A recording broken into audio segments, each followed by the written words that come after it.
All right. Turn on mic. Say, hey, can you hear us now? Please let us know if you can hear us. You should be able to. I'm pretty sure you can. I'm pretty confident.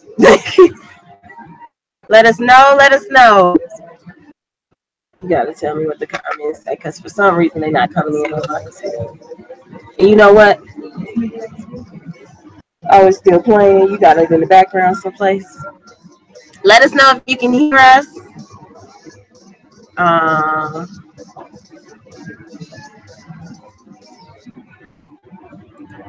yes. Hey, they can hear us. Let me. Okay. How many attorneys does it take to get the sound working on a computer? That's the question. That's the new joke. Okay. So thank you all for tuning in. Let me I'm gonna text a few people and let them know that the sound is working. Sound is working now. Um Thank you, thank you, thank you. I'm gonna go live on our little Facebook thing real quick. That's not gonna take any time. In fact, I'm probably gonna do it after our little introduction. So here's the thing. Hi, my name is Michelle Jenkins. Thank you all for tuning in. Those of you who don't know me, I'm the new executive director of the Cook County Bar Association Foundation's Legal Clinic.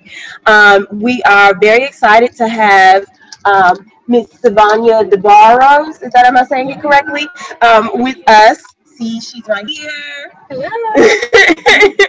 If you have any questions along the way, yeah, put yours up so I can respond to their questions. As they add, and if you have any questions or anything like that, we'll be live chatting with you guys on the side. You should have a chat option someplace available. Um, Also, so the Legal Clinic is a 501c3 organization, and we have various upcoming events. We do these CLEs with the intention of sort of informing and encouraging young or just any attorneys that decide to sort of tune in. So you must have put yours on mute. Oh, they can hear us. Everybody's like, yeah, I can hear. So anyway, um, so we are having a clinic, a workshop at Christ Universal Temple on March 31st. It's a Saturday. What time did I tell you, Savannah? Do you remember? I think it might be 10 a.m. to noon. Is it 10? It might be 10 a.m. to noon. Let me just let me pull up the flyer really quick. That won't take me any time at all. I can just go straight to our Instagram. We have an Instagram now. We also have a Facebook page, and I hope you all are tuned into those things. Like us on Facebook at CCBAF Legal Clinic, and it's the same handle on Instagram as well. So you can see all of the different getting into. The date and time for the business and workshop is 10 a.m. to 12 noon at Christ Universal Temple. It's at 11901 South Ashland in Chicago, Illinois. We are very lucky to be partnering with them. We are currently this particular CLE is being sponsored by New Space in that's hosted by State Farm. Go ahead. And in that space, we are conducting today's CLE. So we're very excited to have you all. We hope you all are signing up for the Quid Pro Run, our 5K walk run that will be taking place on April 21st at 9 a.m. in Washington Park. It's $40 a person, and it is intended to be a fundraiser for our programmatic year of 2018. If you decide to become a donor or a sponsor, you'll be entitled to different marketing opportunities throughout the race. And in addition, we really need your support becoming a sponsor, because obviously we're a 501c3. There are various sort of benefits to you becoming a sponsor, and those benefits include, like I said, marketing to all of the different folks that plan to attend. Is also another benefit is sort of getting your face out there and engaging with the folks that you serve on a regular basis. And I think finally, your donation is tax deductible. So we would sincerely love to have you there, and would be elated really to have you come party with us really at the end of the day, because it's going to be a party. We have a DJ, we've got a water sponsor. So shout out to Danielle Pinkston. We've got all types of things that are going on. So today I'm going live on Facebook as well. So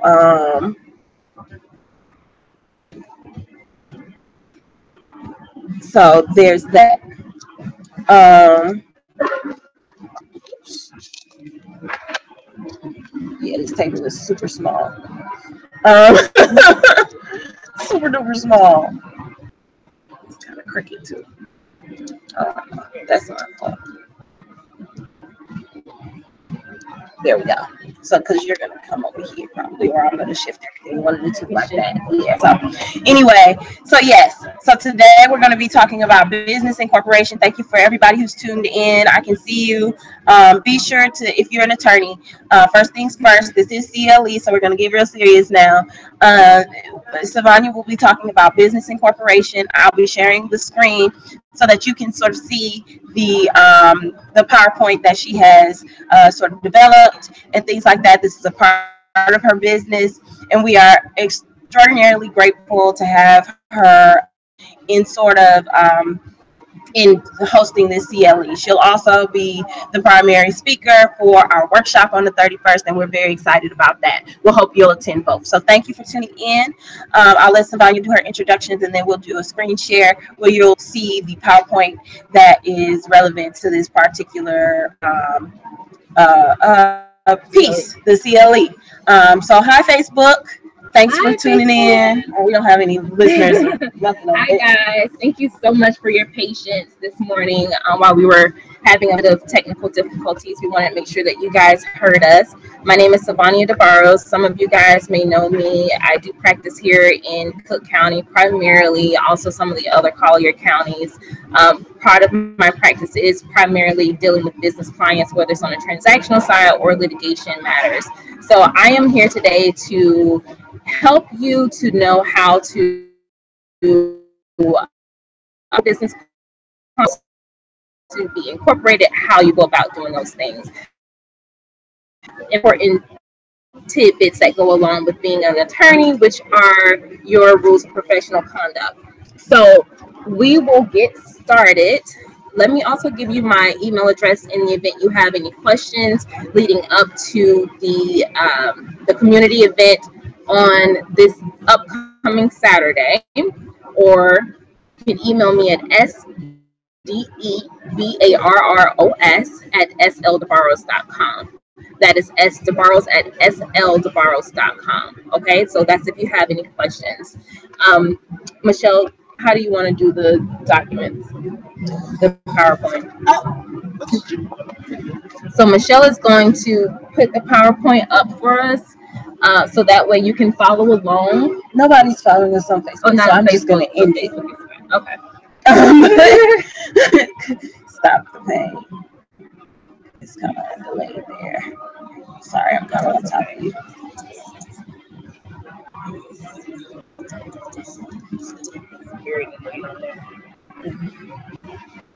But it's working fine on the actual one.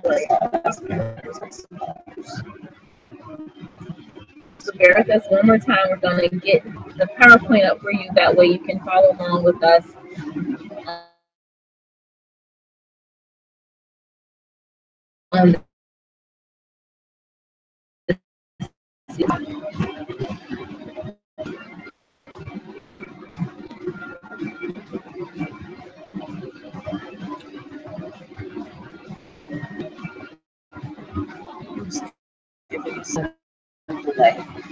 There's just a small delay, guys. So give us a few more seconds, and we appreciate your patience so far. I was back. Right. So screen share. Technology is wonderful when it wants to be. Right. As you both can tell, we are not tech lawyers. Oh, it's not coming up. Did we close the PowerPoint?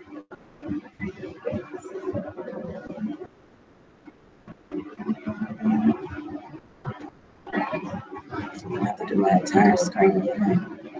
Oh, you can do the entire screen and just click that. I didn't really want to let you.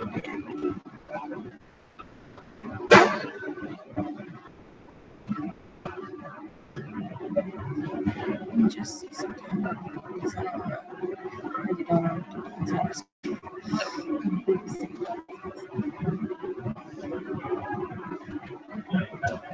Extra. Because it's got your, it's got your handouts. There it goes.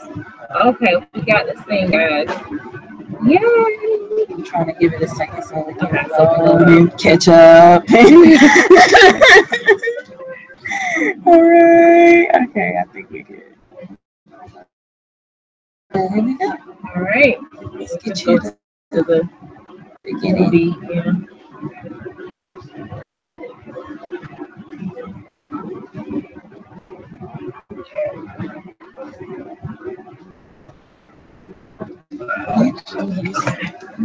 All righty. I'm gonna reply to questions and stuff. Let's get going.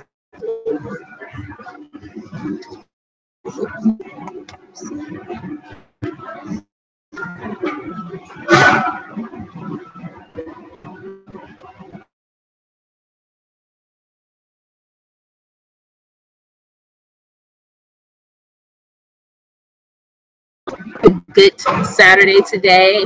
If there are any particular questions that you'd like me to answer, please post them in the comments section, and Michelle is monitoring that, and we will get to those questions as soon as we can. I want to make that you are getting the most out of this presentation. And I'm just going to go ahead and start. The PowerPoint is loading up for you all. So if there's something that you don't see, let us know that as well. Our computers do have a small delay here. They can see the PowerPoint? Okay, awesome. So I'm just getting it started. So the CLE is entitled How to Incorporate a Business. And this PowerPoint, it has but also a business client, which is important. So if you tend to take a business client and you their business and their a client wants you to do, you need to know how to represent them and represent them accurately. Okay. I don't know what's going on with my screen, but it's black right now. Oh, you just Did you try to? You must have tried to do like full screen. no, I'm trying to do from the beginning, but it puts you guys at that one. There we go. I think that's it. No, you're trying to do presentation. Yeah, you can't do presentation. Okay. What do you see? 5.5. Okay.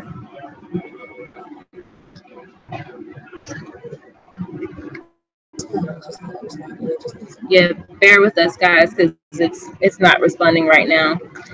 But we'll go ahead and start. So when a client comes into your office, regardless of what representation that they want, it's important that you protect your client's interests and your interests. So you have an interest as being an attorney.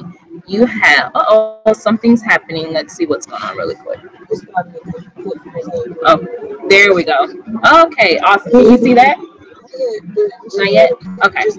So, okay, so we do have a delay, but just bear with it.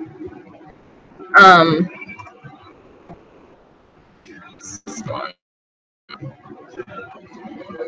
yeah.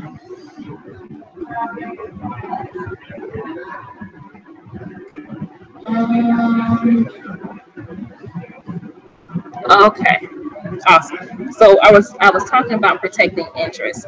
So you have an interest as an attorney. You've worked hard for your license. You've done the requisite education requirements. You have studied your butt off to take the exam. You passed the exam. You don't want anything to jeopardize your license. So you want to protect your interest in that. You want to also protect your interest by making sure that you provide thorough intakes to your clients so they understand the full scope of services that you are offering to them. If it's just a flat agreement on something, you want to make sure what that flat agreement covers, okay? And that also protects the client's interest as well.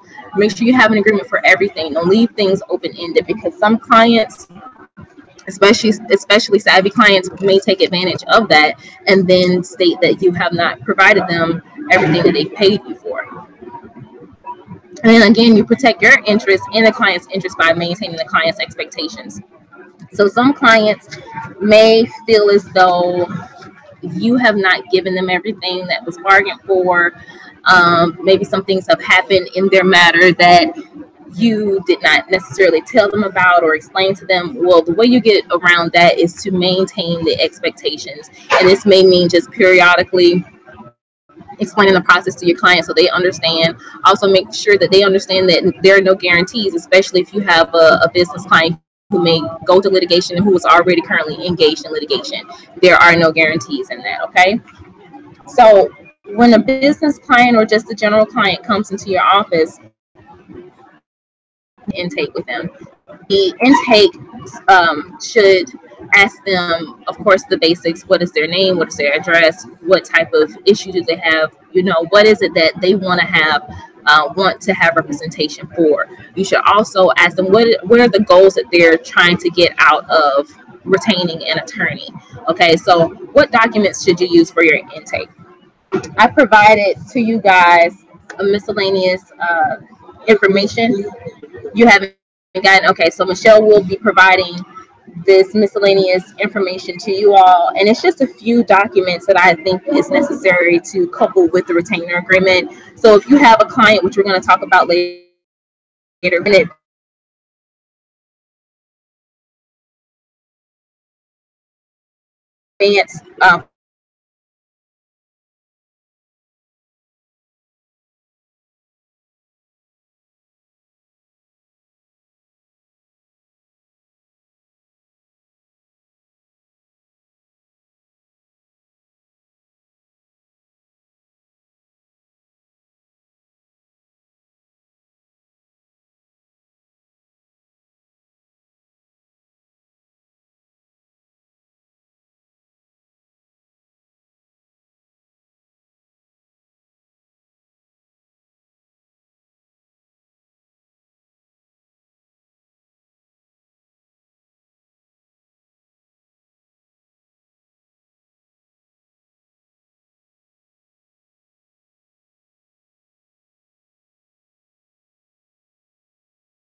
they want to, did they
Okay, so you guys can see this. Are you guys on? You guys are not on the client intake form. No.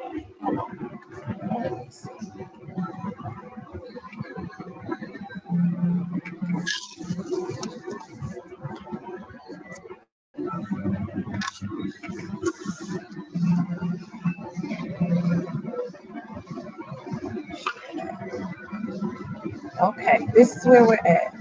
So can you do just a brief, yeah, just do a brief back step. So Michelle just informed me that you guys were unable to see some of the PowerPoint as I went through. So I'm gonna just back up a little bit so you can see what I was previously discussing. So how to incorporate a business and represent the business client, and then all interest. We talked about that. Here's some things that you want to do that will concurrently protect your interest and your client's interest. Make sure you have thorough intake, clearly outline your scope of services. Make sure you have an agreement for everything. Always consider your ethical obligations as an attorney. You work so hard for your license, you don't want to do anything that may jeopardize that. And maintain client interest by keeping them informed of the process. So we were diving more into the client intake as well. And just give me 1 second because okay, there we go, it popped up. So the client intake, what documents that you should use for the intake, what type of information you should take from the client, and why is gathering that information important. So we discussed that. You want to have a snapshot of what the client needs.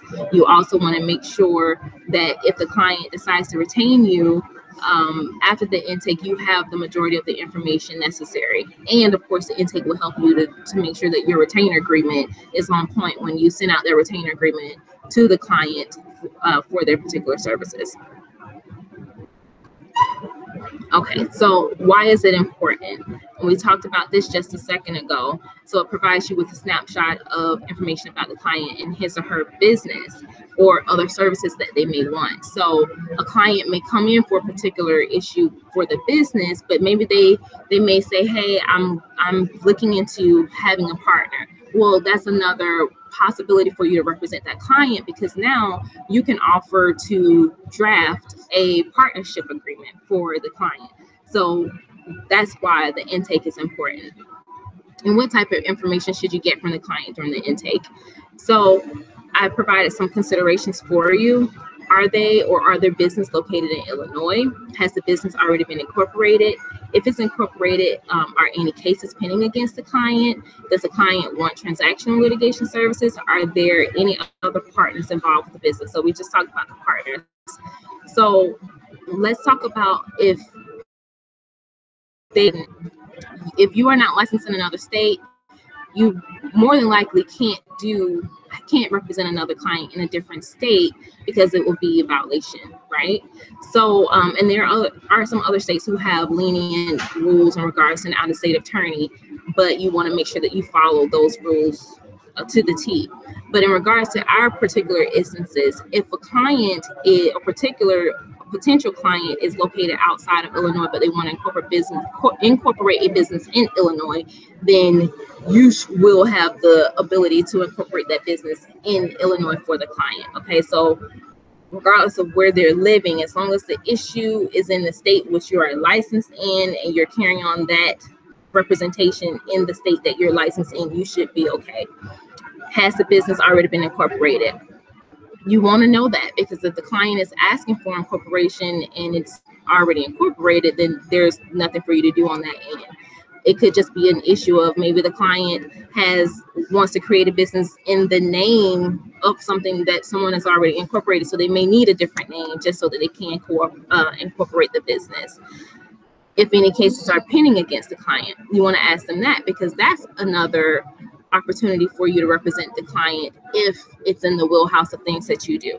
Okay, and we'll get to that particular issue later on about litigating issues for the client. So what are the client expectations? What does the client hope to achieve by hiring your firm? And you want to also learn to manage unreasonable client expectations. So timeliness, deadlines to accomplish certain tasks. So some of us may have clients come in once in a while who, say for instance, there's a motion that they want filed, and this client pays you on Monday and they expect the motion to be filed on Wednesday. Well, that may be unreasonable, right? Depending on their circumstances and depending on what you've already told the client. In order to protect your interest, the fact that, and also the interest of the client, it may not be a good thing to hurry and file a motion with only 2 days of being retained. So at that particular point, you want to maintain the client expectations and let them know that, hey, I want to achieve these interests for you. I want to make sure that you're protected. I want to make sure your business is protected. But in order for me to do that, I need to make sure that I'm doing what's reasonable for you, and also based on the issues that you may want me to argue. So it may take me more time to research and draft this motion and make sure that we get the best outcome. And that's how you maintain your client expectations. So does the client have any outstanding partnership agreements? You want to ask that. Whether they provide you that information or not, it's important that you ask the client, because if they do, that could become an issue later on. And like I said before, it also may just provide another avenue of representation in the event the client does not have anyone to draft that agreement or need someone to draft it for them to outline the day-to-day arrangements and tasks between the different partnerships for the company or organization. So is there outstanding litigation or threat of litigation? So we talked about this as well. If there is, you may want to factor that into your agreement. If you're not a litigation attorney, that's something that you can let the client know up front. Like, hey, I don't do litigation. I can refer you out to someone. But if it's something that you do and you will take, if you do take the client on more of a limited basis and they want to think about litigation later, that's something that you can put into the agreement and say, if you come back later for this particular issue, this is what I would do for you, and this is how much that will cost. So then there won't be any issues in regards to the litigation aspect for the client. So once you've done the intake and you've gotten the information that you needed from the client, hopefully the next step would be retaining your firm. So to make sure that the agreement is cemented as an attorney and just as a business person, period, you always want to have agreements. Always want to have agreements. Do not say, I'll send it to you later and start doing work. Make sure that agreement is in writing so that you can protect yourself and the client. So retaining the client, some of the objectives, determining and defining what your representation will consist of, clearly outline your scope of services and understand what modifications are necessary. So we talked about the scope of services. You don't want a client coming back and saying that you have not done what you needed to do because the scope of services is too broad. You need to specifically state in your agreement what it is that you're doing and the cost that is associated. So that way, if the client comes back later and say, hey, I paid you to do X, Y, and Z, but you didn't do X, Y, and Z, you can let them know, based on your retainer agreement, I agree to do these particular things, A, B, and C. X, Y, and Z was never covered for you in the agreement. So the scope of services protects your interest as a client, and it also helps to maintain the client's expectations later on down the road if an issue comes up.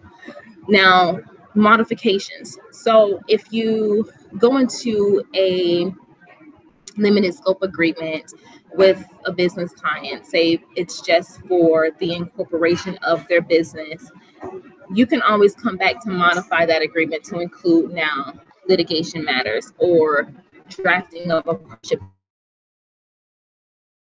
you control each and every step of representation, and you're not stuck into an agreement to do something that you can't do, you don't know how to do, or maybe the relationship has gone sour with the client and you're still stuck with trying to make sure that the agreement is fulfilled.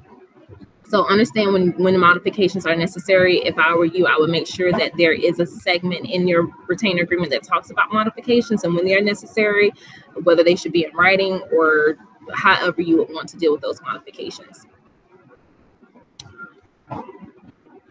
Okay, so the client has gone through the intake process, and what type of retainer agreement should you present them?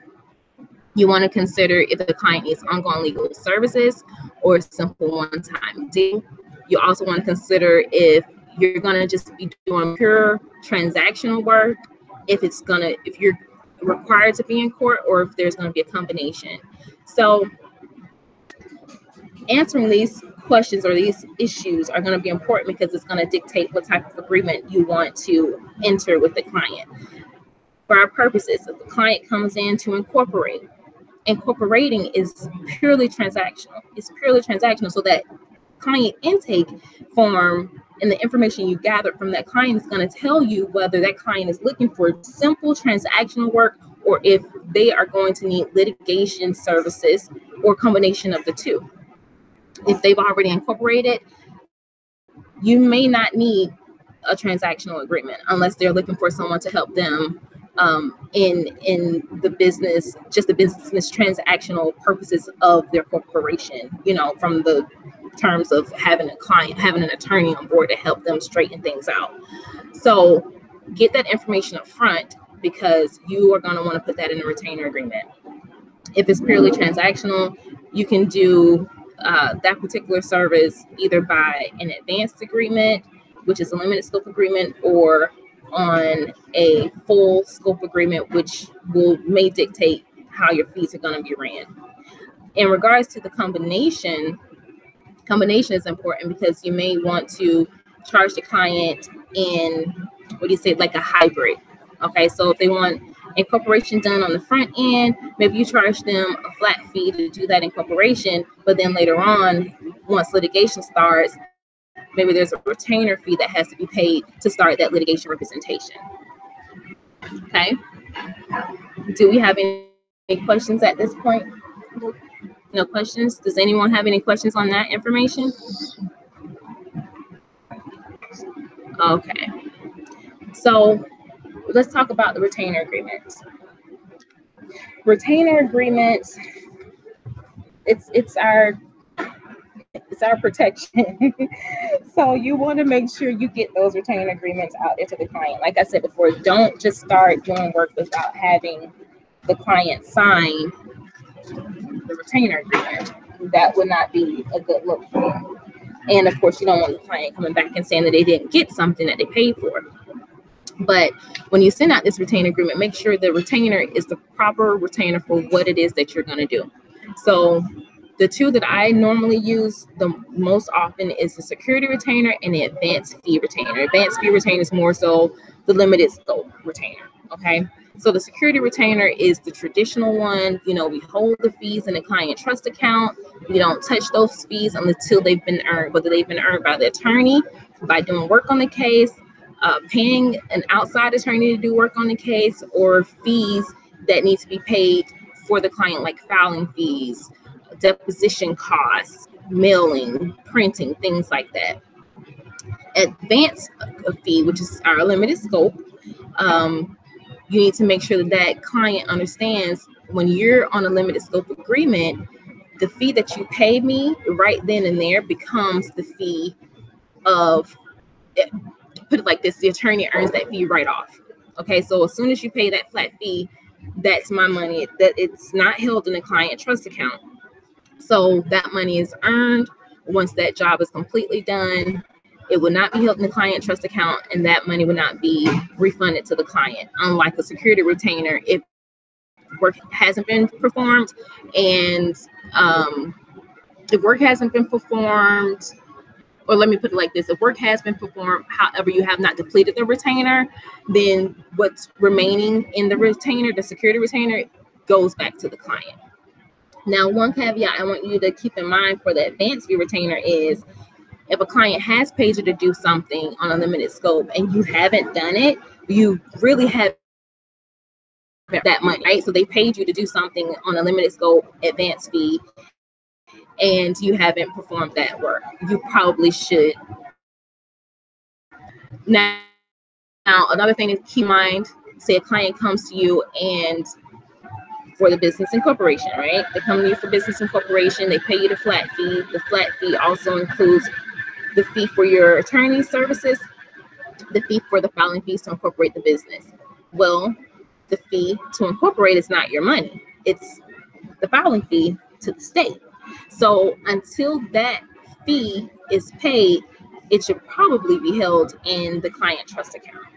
Okay, so just keep that in mind. Some other things that are at the bottom of this that I want you to consider are fee disputes and commingling. Never commingle. Once you earn that money, take it out of the client trust account. If you have an advance fee, never put your fees in the client trust account because it will be considered commingling. If there's a fee dispute between what the client has paid you and what you think you've earned, you need to keep that money held in trust until that issue is resolved. And the professional rules of responsibility are listed below. Rule 1.5, comment 9 for fee dispute and commingling. Rule 1.15, comment 2. Do you guys have any questions up to this point? No questions?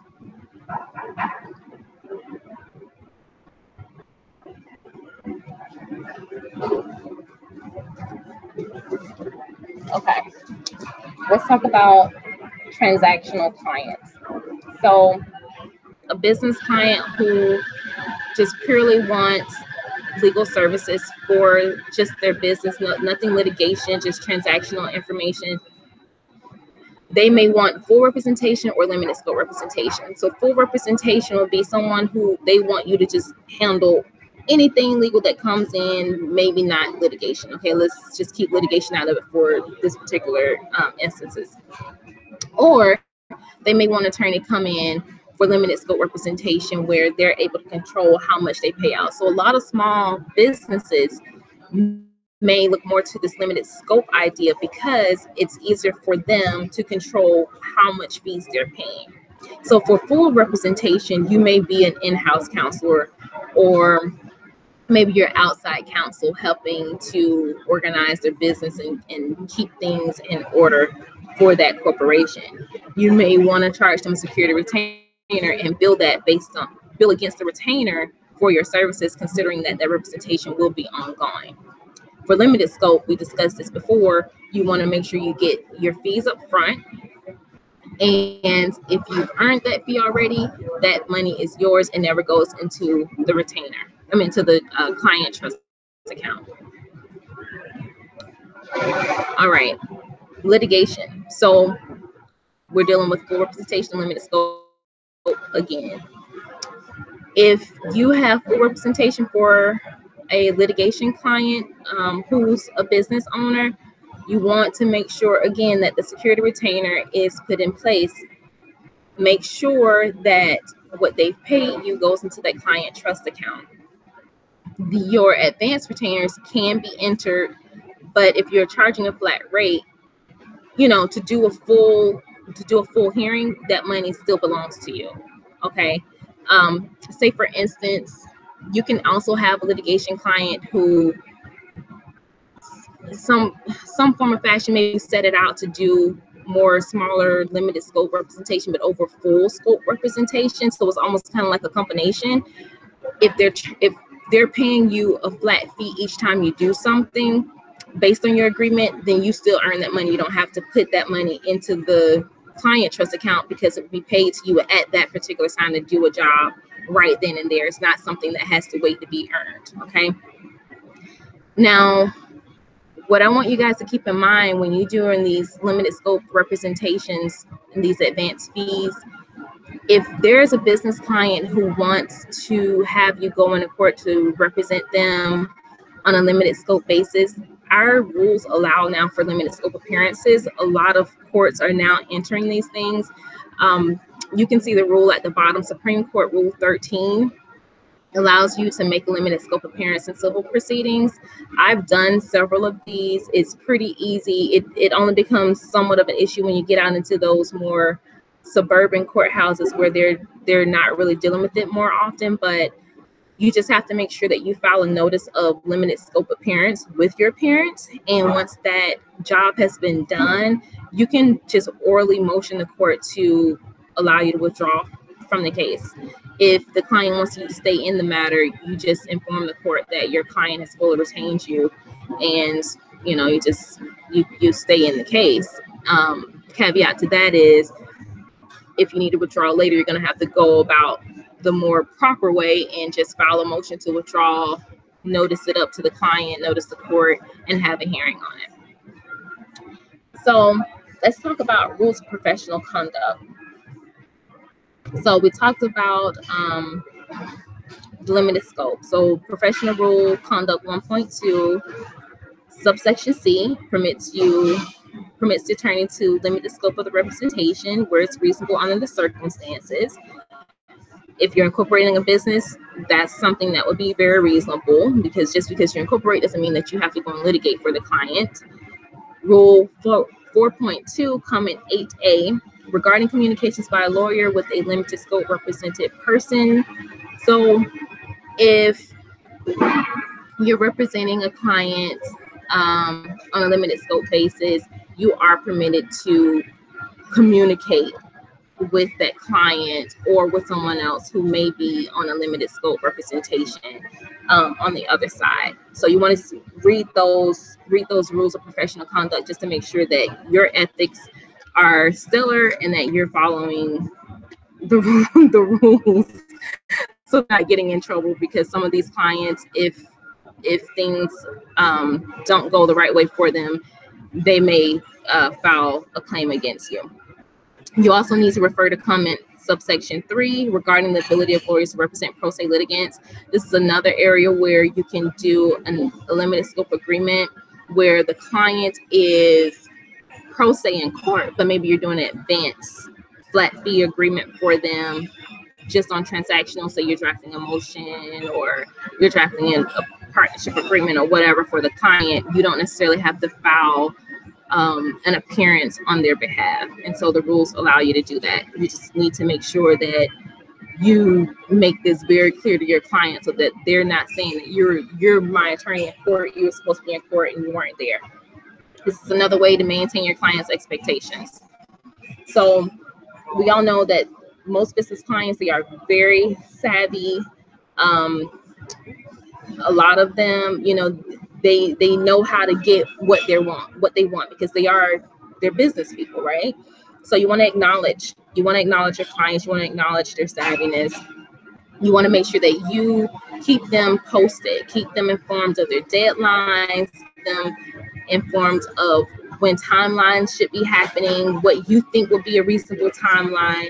Effectively communicate with them and remind them of the scope of services so that your client doesn't assume or accuse you of not giving them what it is that they have paid for and what they think that they have agreed to. So constantly remind them to go back to that scope of services in their retainer agreement so that they understand exactly what it is that they have received and have agreed to receive.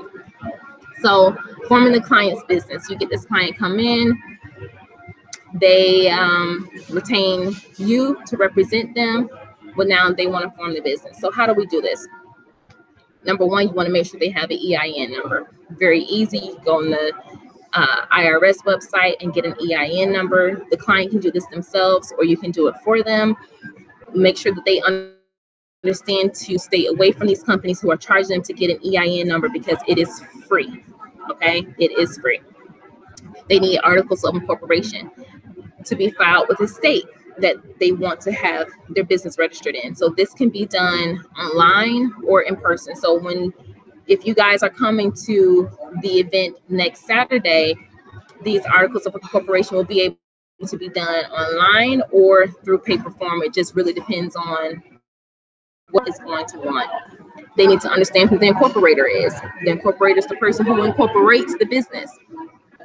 If they want to incorporate a corporation, which is different from a company, like a limited liability company, they need at least one stock. Okay, you will need that one stock to incorporate a corporation. Then they need to understand their filing fees and franchise tax. So depending on the type of entity that's formed, Illinois charges a different filing fee and a franchise tax. Now, filing fee for limited liability company used to be over $500. Now it's $150. I'm so mad about that because I paid like $500 plus, and they've amended the fees in Illinois. So, hey, people can file an LLC for way, way cheaper. You need to know what type of entities are recognized in Illinois. And I listed them all out for you guys, so I won't miss any. So, of course, there's a corporation. A lot of people hyphenate these as Inc. or Corp. There's limited liability partnerships. There is sole proprietorship. There is nonprofit organization, which some people are doing. There's, did I say limited liability partnership? Okay, so the LLP, LLC. Let me just make sure I'm not missing anything. Professional service corporation. That's important for you to keep in mind because that corporation is really only for people who have a license to do what they do. So lawyers, doctors, chiropractors, those type of things. You have to have a professional license to operate that particular entity. And I think I've gotten all of them. What I want you guys to keep in mind though is as a sole proprietorship, you want to, if you don't incorporate, and that's really where sole proprietorship comes into play, you don't have anything to protect your personal interests. So if an employee goes out and hurts somebody else, all liability will be on that person who owns the company. But incorporating provides you with another shield to protect you personally from anything that happens. Now, each entity has a different tax consequence to it as well. I'm not a tax attorney, I'm not a CPA. I always advise people, if you want more particular tax information, to consult with someone who does that work so they can give you more information on what you will be looking at as far as tax issues. But just on a general note, I want you to understand that as a corporation, I think they're taxed twice. They are. So as a corporation, you are taxed twice. Once to the corporation and then to the individual shareholders. So you want to keep that in mind as well. Whether you're incorporating or if you're incorporating for a client, these are some of the basics that you should just know to inform your client about. And then if they need someone as far as a CPA or an accountant, they can go to them and ask them to discuss more of the tax implications with them. Okay. And then what is a DBA and when should it be filed? So I have a DBA, the S.L. DeBarros Law Firm. That's my DBA. When should it be filed? I filed it because my business name, S.L. DeBarros and Associates, could be misleading to some people. So I'm a one attorney firm, and I don't want people thinking that I'm misleading them by making them think I'm a big firm and I have other associates. Whether it's associates really mean other attorneys. Okay, so whether you have paralegals or law clerks, those are not really associates for the purposes of the name. So this may be, for an attorney, this may be a reason why you may want to file a DBA. For the client, maybe they just want to do business by a different name. You know, they have their major company name, but maybe they just want to do something that has more of a catchphrase, and so they want a DBA. All right, and I'm just moving along here, guys. So some ethical considerations, how to gain competence, avoiding conflicts of interest. And I think we're gonna have time to do a few hypotheticals with you all. Because we end at 12:30, right? Okay. So this is very important. 1.1 competence, especially if I have any new attorneys. Do I have any new attorneys? We have a few new attorneys on. If you're a new attorney, please type in the box. Let me know if you are a new attorney. They're older attorneys? Okay. Well, is she older? Oh, okay. Well, whether you're a new or old attorney, competence is always going to be important. You may be faced with a legal issue that you may not have done before. And what do? Well, you gain competence. Competence doesn't mean that if you don't have the requisite knowledge in a particular field, it doesn't mean that you're not competent to take that client's case. It just means that you may need to work a little bit harder to handle that particular issue, and you can gain your confidence. So 1.1, a lawyer should provide competent representation to a client. Competent representation requires the legal knowledge, skill, thoroughness, and preparation reasonably necessary for the representation. If you've been in practice of law for quite some time, the skills that you've acquired provides you with confidence to do a certain thing. However, you just may need to acquire more knowledge and skill for a particular legal issue so that you can represent the client. Okay, so we can always gain competence to help out our new or existing clients. Truthfulness in statements to others. As an attorney, you want to make sure that you are being truthful in what you're saying to someone. Do not knowingly make false statements of material facts. So don't tell a person that you know how to do a particular thing when you really don't. Just be honest with them up front and let them know that you've never dealt with this particular issue, but you are sure that you will be able to find the answer for them and represent them competently. Fees. Be reasonable in your fees. Be reasonable in the expenses. Of course, most of the expenses that attorneys charge are expenses that we have no control over, right? So these are expenses from third parties. So we charge the client what those fees are.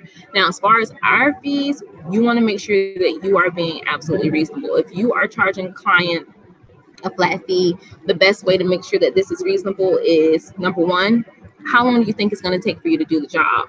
And then multiply that by your hourly rate. Now, the big issue with a flat fee agreement is sometimes you ding yourself a little bit, because if you don't really know how long it's going to take, I need the charger.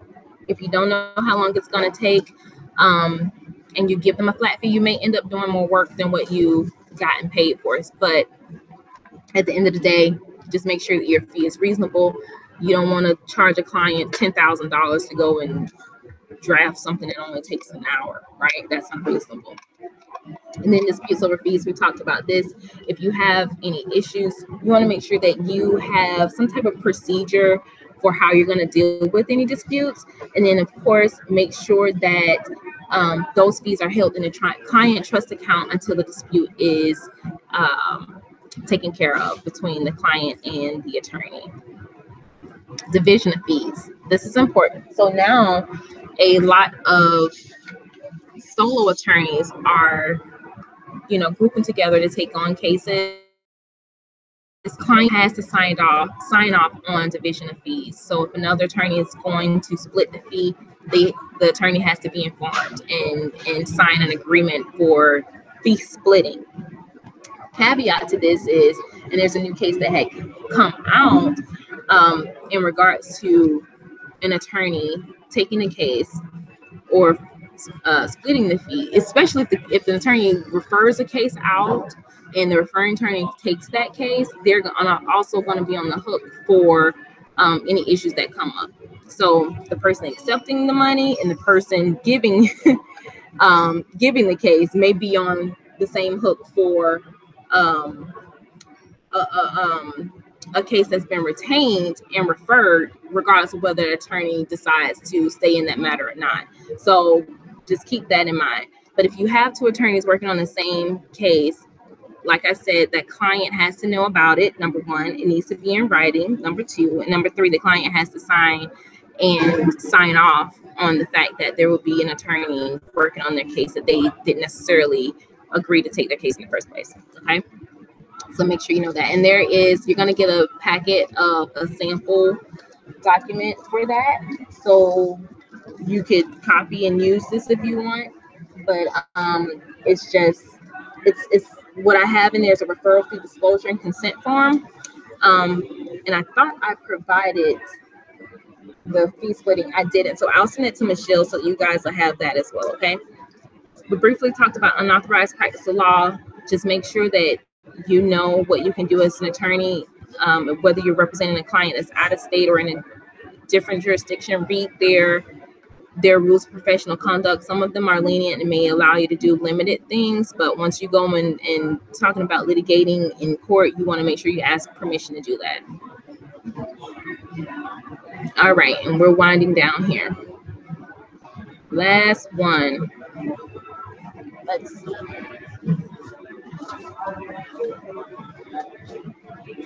Safekeeping of property.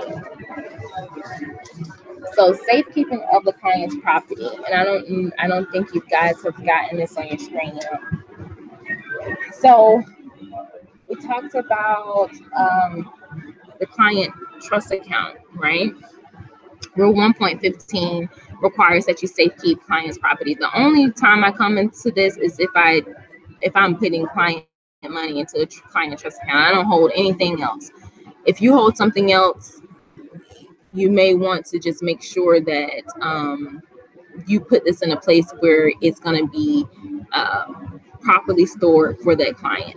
But the most of the time that we run into this is just keeping the client funds into the trust account. So if you open up your firm recently and clients are paying you security retainers, you need to go and open an OTA account so that you can put those fees into the client trust account, because you will need to draw against that once you earn those particular fees.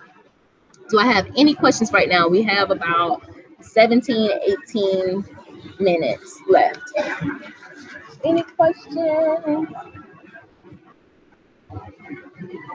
No questions. All right. Did they get this?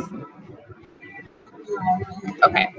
So you guys are going to have a little worksheet. We're going to talk about a few of these things really, really quick. So this document is the business incorporation representing the business client. Hypotheticals.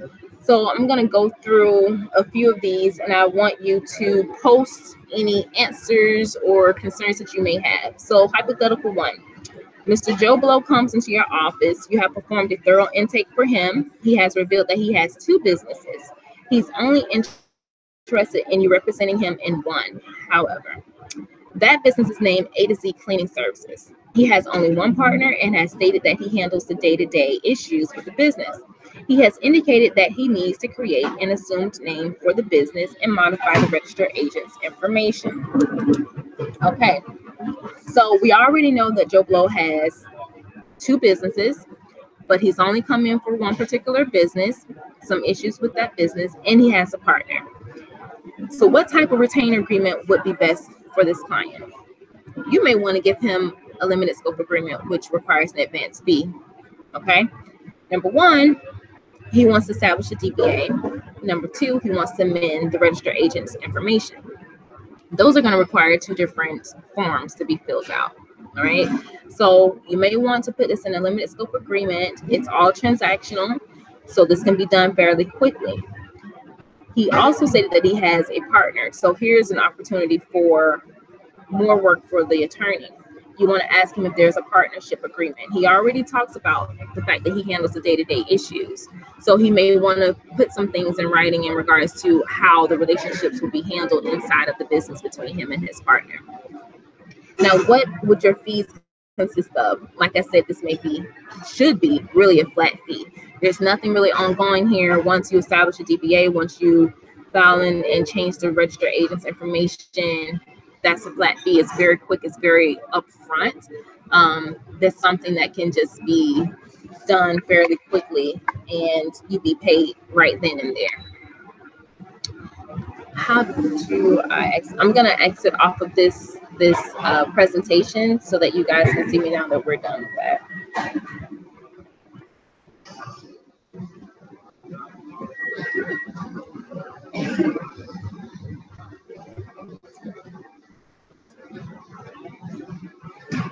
All right.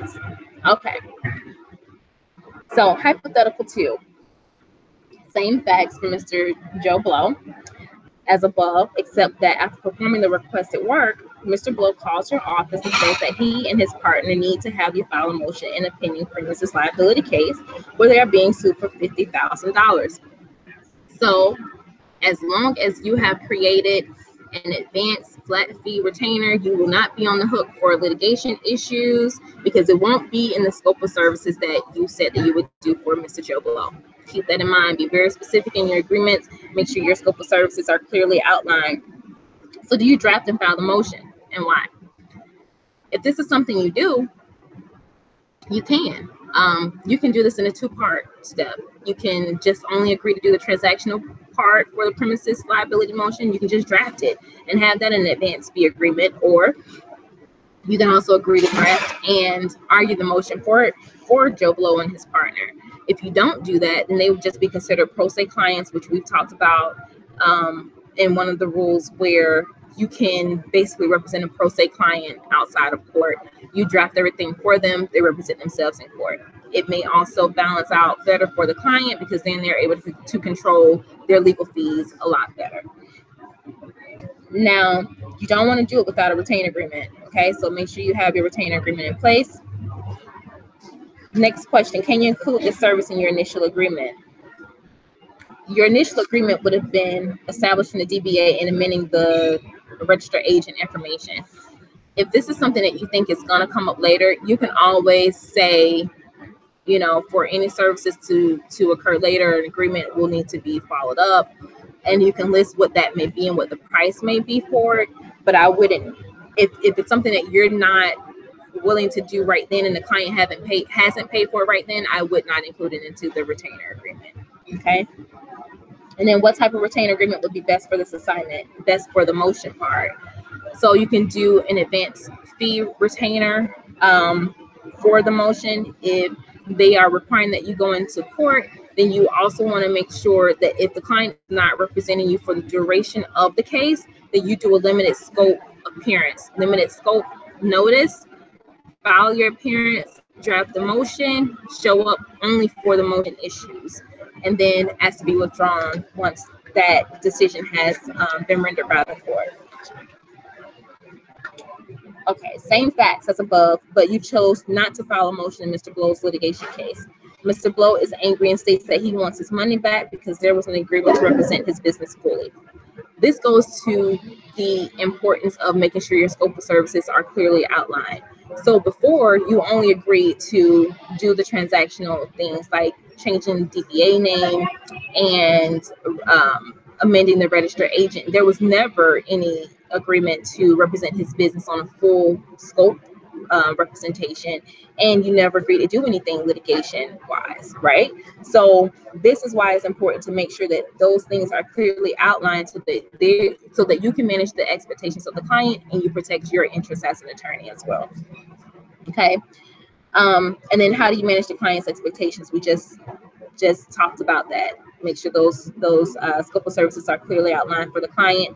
Explain to the client what it is that they paid for, the agreement that they signed, and what they knew they were getting at the start of the representation. All right. So very quickly, we have 10 minutes left. Our second hypothesis. Susie Sapp comes into your office and says that she needs a transaction and litigation attorney for her paper products business, which does business internationally. You are a second-year attorney and have handled simple transactional deals with in-state clients. Sapp is a bit concerned about your entry into the practice of law, and so she asks, have you ever dealt with business issues like this before? Ms. Sapp is currently involved in a pending trade infringement case where she is accused of taking another business's trade secrets. Ms. Sapp formed her business in Illinois, but someone is suing her in Oregon. In addition, Ms. Sapp is interested in restructuring her business. She particularly wants to amend the type of entity that was originally filed. Okay, so do you take the case? She has a litigation issue in Oregon, but her business was formed in Illinois. There are a few issues. So you could take the case, but you have to ask the court in Oregon for permission to litigate in that court. If I took the case, she would be on a limited scope agreement based on whether you can get that case out of Oregon. This is something that I would do because I'm not licensed in Oregon. If the judge, if you are allowed to represent her in Oregon, I would file a motion to remove it to Illinois. But there may be issues based on where they claim the infringement occurred. Okay, but you know the defendant in the jurisdiction in which they live in or where the organization is incorporated in. So that's one of the few things that you could possibly do. But you want to make sure that you do not engage into the unauthorized practice of law by just going into Oregon and doing things where you're not licensed to do them. Okay. As a second-year attorney, What is your response to, have you ever dealt with a business like hers? So you possibly have. If you've done an intake, it depends on what type of things that she's been discussing with you in regards to the type of business that she has. More so, the issue may be with infringement cases. If you haven't, as a second year attorney, you may not have done with infringement cases. So you want to make sure that you're truthful to her as an attorney. You're making truthful statements and not misrepresenting your ability to this potential client.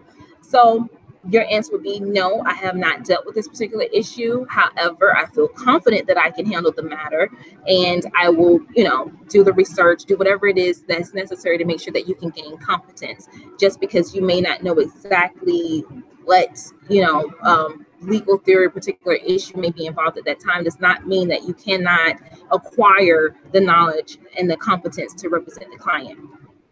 But one of the questions at the bottom, you've decided to represent Ms. Sapp with her litigation. Do you partner with someone else or take it solo?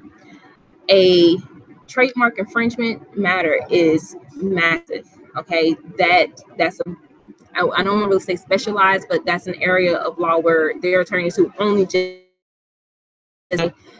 if I was a second year attorney or someone who had never dealt with issues like that, it may be more prudent to partner with another attorney who has more experience in that area so that the client's interests can be protected. You also protect yourself by not engaging in something that you really don't know too much about, and just split the fee with that attorney. But keep in mind the rules of professional conduct in regards to fee splitting, and make sure that your client understands and knows what obligations that other attorney will have, and that they've agreed that you're going to split a certain fee with another attorney in that case. Last question: if you take on the litigation aspect of Ms. Susie Sapp's matter, what are the dangers? Can you overcome those dangers? Well, the dangers that we've talked about would have been really just competence. Are you competent enough to take this head on by yourself if you don't have any prior knowledge or litigation experience in trademark infringement? You can overcome it by making sure that you do your due diligence and research and study to make sure that you competently represent your client in that particular legal issue. Do you guys have any questions? We are down to 5 minutes.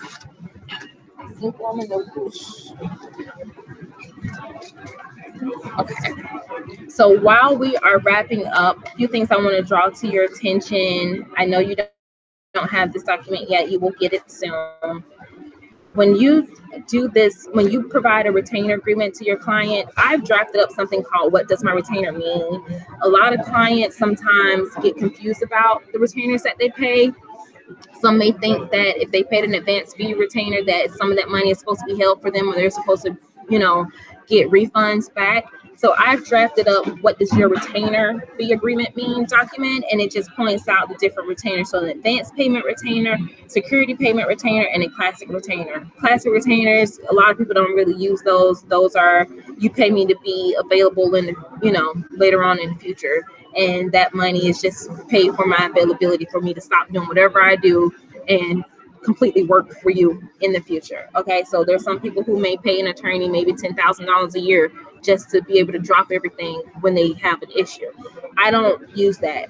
Okay, it's more simpler for me to do the advance payment retainer and the security payment retainer. And I have my clients sign off on this document at the bottom that they understand what type of retainer that they are paying to me. Also, privacy policy, you may want to have your client sign something similar to this. Mine is called a privacy policy regarding social security numbers. So whether it's a social security number or an EIN number, if you have a business client who's coming to you for more services and it's going to you need their social security number or their EIN number to get the job done, you can have them just sign this document on the outset so that you don't have to keep calling that client to get their information later on. Okay, so that's another document that you may want to consider to have in your retainer agreement.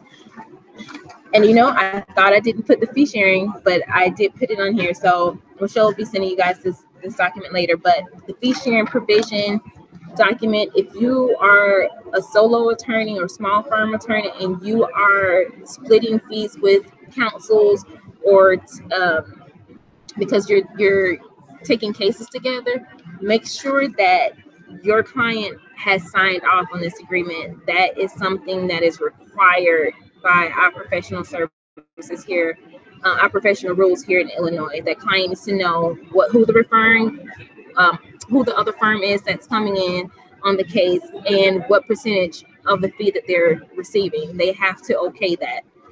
All right. Do I have any questions at this time? No questions. No questions. Okay. So, okay. So, okay. So I am very excited that we had like a good number of people to tune in today. If you guys have any questions, please let me know. I will put my email, because for some reason this box here is not working. But I'm gonna send you. Okay, I'm gonna send you my email address so that if you have any questions, you may email me, and these documents will be sent to you guys who tuned in to view today. Remember, put things in writing, your retainer agreements. Make sure that your fees are reasonable for the clients and based on what it is that you've agreed to do for them. Clearly outline your scope of services so that you can protect your interests as well as the clients and maintain the client's interests. It was a pleasure speaking with you guys today. Thank you for tuning in on how to incorporate a business here with Cook County Bar Association Foundation. And I look forward to meeting a lot of you next weekend. All right, just a moment. All right. Hi, guys. So just wrapping up, for those of you who did not hear in the beginning, due to our technical difficulties, we are having a 5K walk run that we need everyone to sign up for and really support so that we can continue to provide programming like this. It's called the Quid Pro Run, and you can sign up at bit.ly/QPR sign up. In addition, if you attended today, you can send an email to either Gerard Williams or the clinic itself. The clinic can be reached at ccbaflegalclinic@gmail.com. If you've already RSVP'd, that's fine. I'll be replying and following up with you soon. If you haven't RSVP'd or if you did not indicate that you'd be attending today and you did so happen to attend, and you are an attorney seeking CLE credits, specifically an Illinois licensed attorney, you can also email the email address I just provided, or Gerard Williams. That's Jer. Is it two R's in his name? Jerrod Williams @gmail.com. He will be providing he's our CLE coordinator and partner with CCBA and the former executive director or co-executive director, co-chair of the clinic. And he is providing there's a survey that you have to fill out in order to receive your CLE credit. So again, thank you for tuning in, and we hope to see you next week at 10 a.m. at Christ Universal Church. Christ Universal at Christ Universal Church for the workshop next week, March 31st. We'll be starting at 10 a.m. and ending at 12 noon. And we do need your help. We need volunteers to come out and assist folks with the different questions that they will have after Savania's presentation. Thank you again for tuning in, and we hope you have a wonderful Saturday. And I hope to see you at the Quick Pro Run. Don't forget, please, please, please sign up. Let us know if you know anyone who'll sponsor. And so thank you for tuning in.